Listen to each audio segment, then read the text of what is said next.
Hello everybody, my name is RagingRaptor and I welcome you to a new World of Tanks quick review. Today with the M4 improved tank.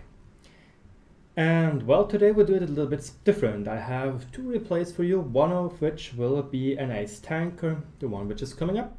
And I just want to take two replays because both of them were merely 5 minutes long, which is kind of short when I want to talk a little bit about the tank and its strength and weaknesses. And yeah, why do I do this video? Because right now the M4 Improved is on sale on the EU server, probably also on the American server, but yeah. Let's have a look at its stats and its pros and cons for obvious reasons. First of all, as you can see right now, I have almost 445 meters of fuel range. And when you use Coke or Coca-Cola, you have 445 meters and more fuel range when you have the adequate crew for that. Obviously, you also need to take optics, which is something you have to take on this tank, otherwise, yeah. This is like one of the major strengths of this tank. 370 base fuel range, with optics, with vents, with cola, you get 445 plus meters of fuel range, which is a great value for a tier 5 tank. That's why, for example, the FCM 36 Pack 40 is so strong, and you will see in the game afterwards that you can rack up quite the fuel range, quite the spotting damage, plus outplay enemy tanks. So yeah, it is also rather fast. You could have seen here, it has a engine with 640 horsepower and its HP to ton ratio of 16.7, which is strong for a medium tank in general. 56 km top speed, 25 km backward speed are both two great values. It also has a rather good DPM.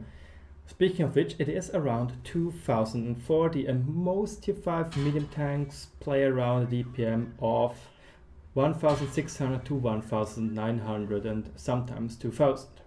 So yeah, that's something which this tank has going. It also has a better armor than the M4 because it is a homogeneous angle plate, and this is why it's called M4 Improved. It has better front and side armor plus kind of better turret armor. And it has minus 10 degrees of gun depression, which is the second best in the tier, only bested by the Stridswagen M42 and EKV 103, I think. Or 105 it's called. Just the Swedish tier 5 tanks. Well, the cons of this tank. Penetration. It is a tank with 92 millimeters of penetration with AP and 127 with APCR. The M4's Top Gun has 128 millimeters of AP penetration. And this is where we got a problem, because this tank is basically a better M4 when it comes to whole armor and I think speed as well, but it has the stock gun.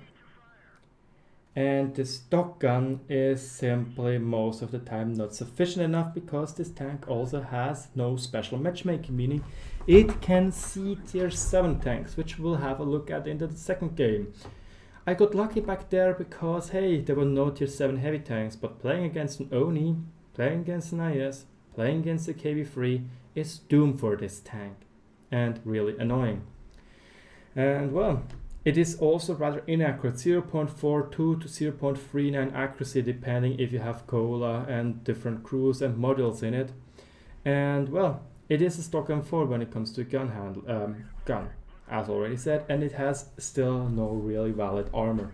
Only against tier 5 and lower enemies the armor actually is somewhat useful, and if you side scrape, if you know how to do it, because it actually works. And lastly, it is a rather big tank. And something which we'll also see in the second game is its really slow shell velocity, which is hugely annoying. Nevertheless, we were able to get quite some damage off on SPGs, boosting our damage to almost 1000, and if we get lucky we can get 3 SPGs and get ourselves a Dumitru medal. We had to shoot on the move, we got lucky because the Type 46 didn't want us to give us the kill. Fuck you, dude. Fuck you. I saw that. Well, what does the game give us? Tier 6 game, oops, excuse me, 1000 damage, well, and a Dumitru medal. Second in damage, 3 kills, and, well, rather decentish. We got 35,000 credits for this game, and we needed to pay a little bit for, well, ammunition costs. 20 shots made, 11 hit, 10 penetrations. Well, again, accuracy when it comes for longer ranged combat, it's simply not worth it with this tank, because you lose so much penetration over distance, and accuracy is shit. It's legit shit. You can't argue with that.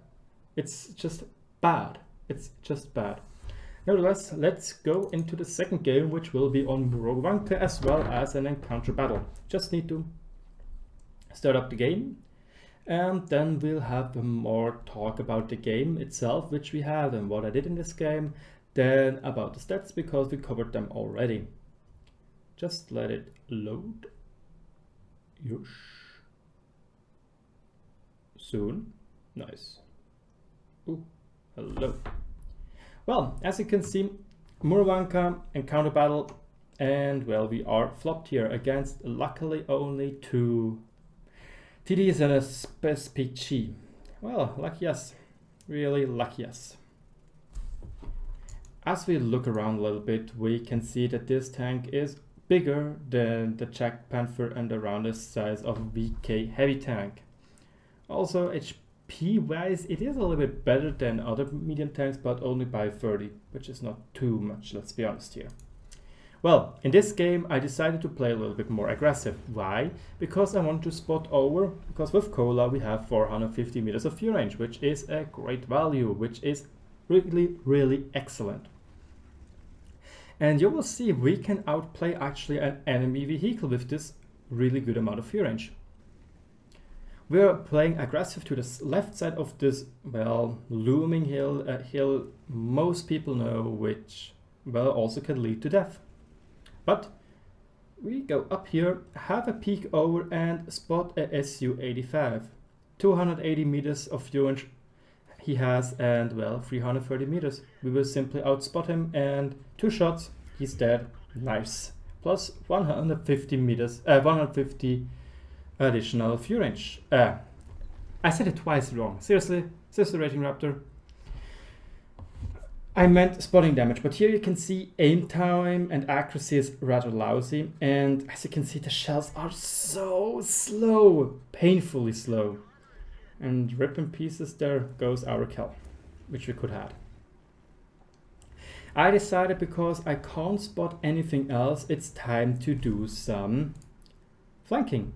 And something which is really important to show you, there we go. We put in auto aim, and now we just start to wiggle. And as you can see, even though we just wiggle around slightly, the accuracy is really good, especially when driving backwards. That's something on this middle ranged engagements, you can rely on your auto aim to still hit things.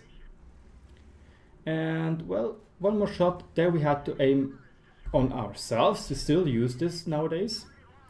And well, yeah, we also made a spot on the Su-85, which is also great. We got 500 spotting damage and already 1100 damage. Another enemy gets spotted, we do a snapshot kind of on the move, and there comes a stun by the RD. We are not going to bother to get the stun away. Why exactly? Because we are not really in danger to get shot at by people, because, well, if there would be people, I would be dead by now, let's be honest. But this is simply amazing. The side of a cromwell, and we are not able to penetrate it because the fence is taking away 25 of our penetration. It's simply sad if you think about it. But otherwise, you can see the acceleration of this tank is rather good, and it feels fast. It's not sluggish like the Primo Victoria Stridswagen 81 Centurion 1 mix. It is fast. And here we go, we spot the Sture Emil on 400 meters, which is a huge number in a tier 5 game or a tier 5 tank.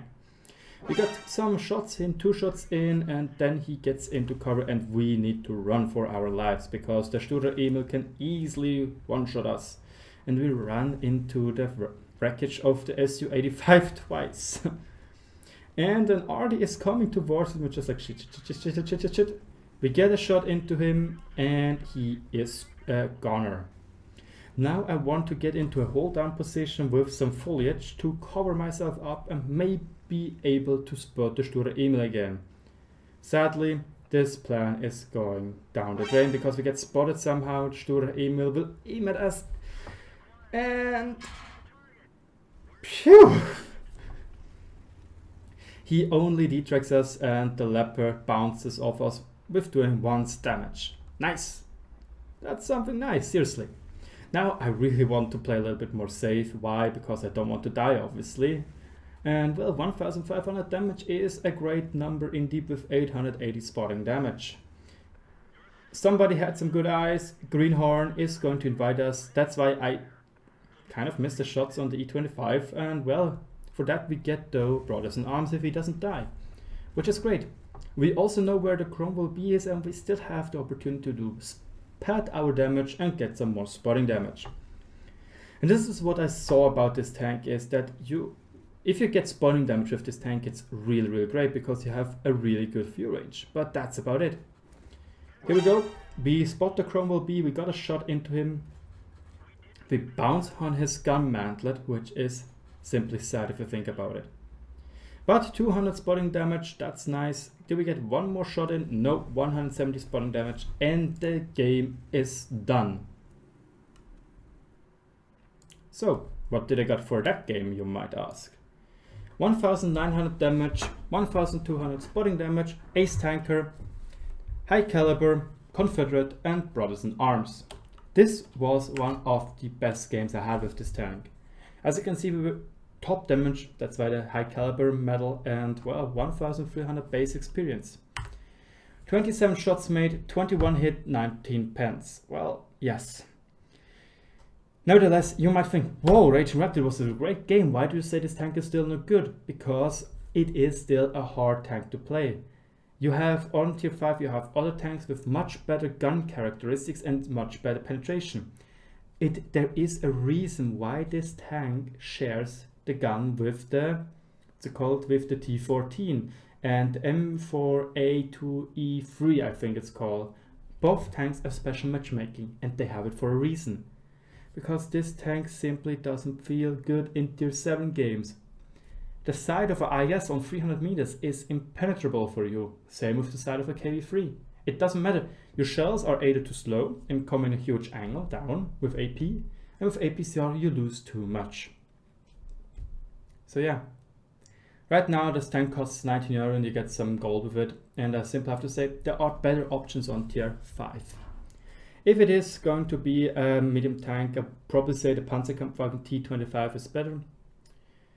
But this tank, yeah, it's just, yeah, it's not a good tank, really. Don't waste your money in this tank. I did it for you. Stay away from this tank. Anywho, thanks for watching. I hope you liked this quick review. If so, let me know in the comment section below. Thanks for watching and have a great weekend. Bye bye.